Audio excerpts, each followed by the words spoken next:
halodayak.com. Ubur-ubur ikan lele. Yuk mulai podcastnya Le.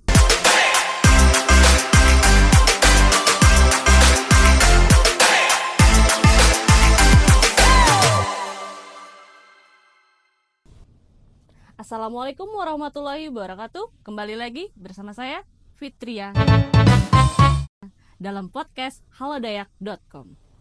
Podcast episode kali ini akan membahas tentang sebuah profesi, yaitu profesi jurnalis atau wartawan. Hari ini kita akan ditemani oleh seorang wartawan yang telah malang melintang di dunia jurnalistik.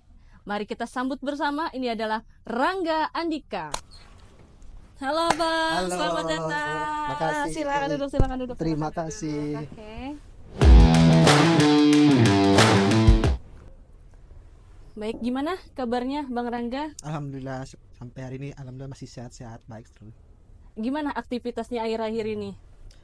Untuk aktivitas sampai hari ini masih aktif di dunia jurnalis. Cuma ada juga kegiatan-kegiatan yang memang sifatnya yang di luar kantor. Oh, di luar kantor.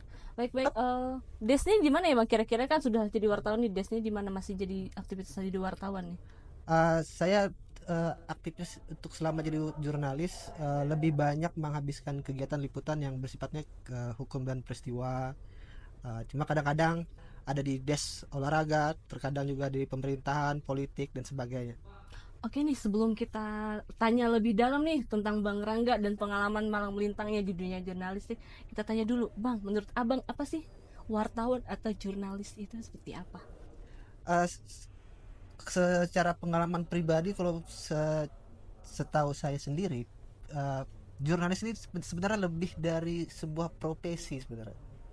Jadi kita ada sisi hobi, kesenangan tersendiri yang kita jalani. Menurut saya pribadi, apapun profesinya, jika itu dikerjakan dengan ada rasa senang segala macam, saya yakin itu pasti mengasihkan. Oke. Terus berapa lama sih Abang jadi seorang wartawan?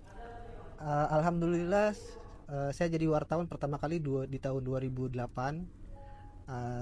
dan sampai sekarang masih aktif. Wow, lama sekali. Itu berapa belas tahun ya? 18 atau 17 tahunan ya? Sangat luar biasa ya pengalaman beliau di dunia wartawan, seperti apa itu.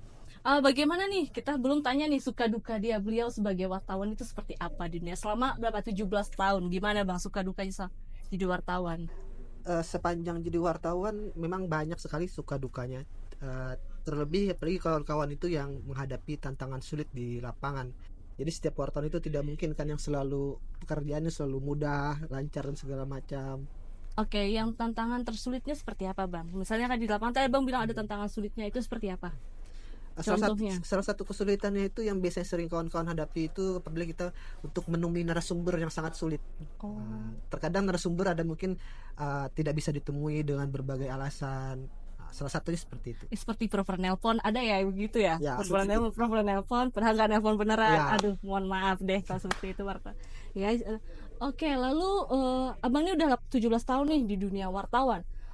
Di media apa aja nih yang pernah daungin, apa yang pernah dijalani di media apa aja gitu? Saya pertama kali awalnya karena coba-coba di salah satu media cetak lokal. Itu di tahun 2008. Terus berpindah lagi ada 2 media cetak yang lokal juga. Terus ada tempat tawaran, baru pindah mencoba-coba cari pengalaman baru di media online dan sampai sekarang. Oke, yang di media cetak pertama kali apa itu Bang, media cetaknya? Pertama kali dulu di media cetak Dayak. Oh, Dayak. Oke. Lalu yang selanjutnya? Terus berpindah ke cari pengalaman baru dengan bergabung ke Palangka Express. Dari Palangka Express itu dari tahun 2011 sampai 2016. Terus dapat tawaran lagi bergabung untuk bantu kawan-kawan di Kalteng Pos. Setelah di Kalteng Pos sampai 2019 sampai 2022 itu gabung di media cetak Palangka Pos. Oke, Abang setelah cerita pengalamannya, nanti kita ulik lebih dalam lagi, tetap di podcast kita ya, jangan kemana-mana. Ubur-ubur ikan lele, balik lagi kita di podcast. Mari kita lanjut bersama Bang Rangga, oke? Baik Abang, Apa sih yang membuat abang tertarik di dalam dunia wartawan ini, seperti apa? Jadi Bisa diceritakan sedikit?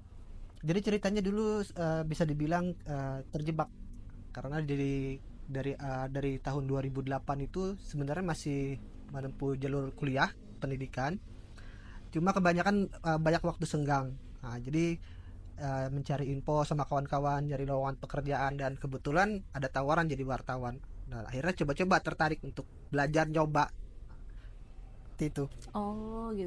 Jadi awalnya terjebak nih ya, kisahnya terjebak. Oke, menurut abang syarat-syarat menjadi seorang wartawan itu seperti apa bang, syarat-syaratnya? Sebenarnya kalau untuk menjadi seorang jurnalis, syarat yang paling penting itu sepertinya hampir sama dengan profesi lain. Artinya harus ada kemauan dari kitanya dulu, harus ada kemauan dari kita. Terus saat kita sudah diterima masuk menjadi seorang jurnalis, biasanya kita akan dilatih, diajarin segala macam kode etik, segala macam cara menulis, cara interview, wawancara, dan seperti itu. Apakah hanya seperti itu atau ada kayak tingkatannya di dalam dunia wartawan itu, seperti apa jadi seorang jurnalis nih? Apakah itu ada apa kayak sekolah atau apa jenjang-jenjangnya atau latihan atau khusus gitu yang dari Dewan Pers atau segala macam, itu gimana bang? Untuk agenda pelatihan atau sekolah itu ada, tapi biasanya tidak nentu waktunya. Dan lebih banyak kita itu lebih banyak belajarnya itu atau adaptasinya berdasarkan apa yang kita alami di lapangan. Jadi itu proses di lapangan. Kita lebih banyak belajar tuh proses di lapangan. Di lapangan. Oke, baik. Tadi abang mengatakan terjebak di dunia wartawan. Kenapa masih sampai sekarang menjalani itu sebagai seorang jurnalistik? Awalnya ya kita itu karena apa ya? Karena ingin coba-coba cari pengalaman, dan ternyata dari berjalannya waktu 1 tahun, 2 tahun, 3 tahun itu ternyata menjadi seorang jurnalis itu mengasihkan, sangat mengasihkan. Apalagi kita akan banyak bertemu orang baru, kalangan-kalangan baru yang bermacam profesi. Terus kita juga banyak dapat pengalaman, interaksi dengan orang-orang tertentu, dan secara nggak langsung kan kita jadi terbawa. Nah, terutama apalagi kalau sifat desa itu banyak kegiatan-kegiatan yang kita banyak tahu. Jadi seperti itu. Seperti apa yang kayak banyak tahu itu, yang desnya seperti apa itu bang? Salah satunya ya, kalau di lapangan itu kita jadi lebih banyak berinteraksi dengan orang-orang atau tokoh-tokoh penting. Kita jadi lebih akrab, kita bisa menyerap ilmu dari tokoh-tokoh ini yang sering kita temui. Seperti itu. Oke, berarti ini membuat abang lebih betah kembali di dunia wartawan itu seperti apa? Oke, menurut harapan abang nih gimana ke depannya sebagai seorang wartawan? Harapan ke depan saya dan seterusnya, saya berharap media, pers bisa lebih banyak berperan untuk memberikan informasi segala macam kepada masyarakat. Artinya supaya tidak ada lagi masyarakat yang terpengaruh oleh isu-isu yang bersifat bisa pecah belah segala macam, mengandung unsur-unsur yang kekerasan, propaganda. Artinya setiap perusahaan pers bisa mengimbangi informasi yang beredar di masyarakat, agar masyarakat ini juga menjadi apa ya, mendapatkan informasi yang bermanfaat dari setiap perusahaan media pers ini. Oke, baik.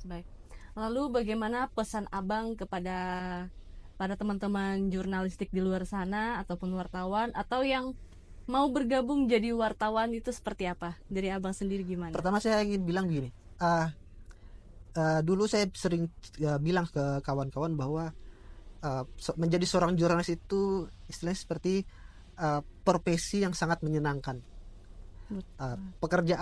Pekerjaan swasta yang sangat menyenangkan. Artinya di situ kita banyak interaksi dengan orang-orang, akhirnya kenal dengan kalangan pejabat, tokoh segala macam, dan kita pun banyak banyak kegiatan-kegiatan positif di lapangan karena kan kita mengikuti orang-orang ini. Terus juga karena memang lama kelamaan itu akan menumbuhkan rasa kecintaan dengan profesi, karena tidak membosankan. Menikmati Karena tidak membosankan. Hanya saja kadang-kadang untuk kawan-kawan itu kita harapkan juga bisa update ilmu pengetahuannya, terutama soal kode etik jurnalistik yang harus dipahami. Dan memang sangat banyak kode etik ini, dari undang-undang segala macam kan tidak sedikit yang harus dihafal. Betul sekali. Seperti itu. Oke. Baik, terima kasih untuk Bang Rangga ya. Hadir di episode kali ini. Seru sekali pembahasannya. Saya pun mulai tercengang mendengarnya. Mungkin episode kali ini terima kasih banyak Abang sudah Sama-sama. berkenan datang di podcast kita. Sama-sama. Oke.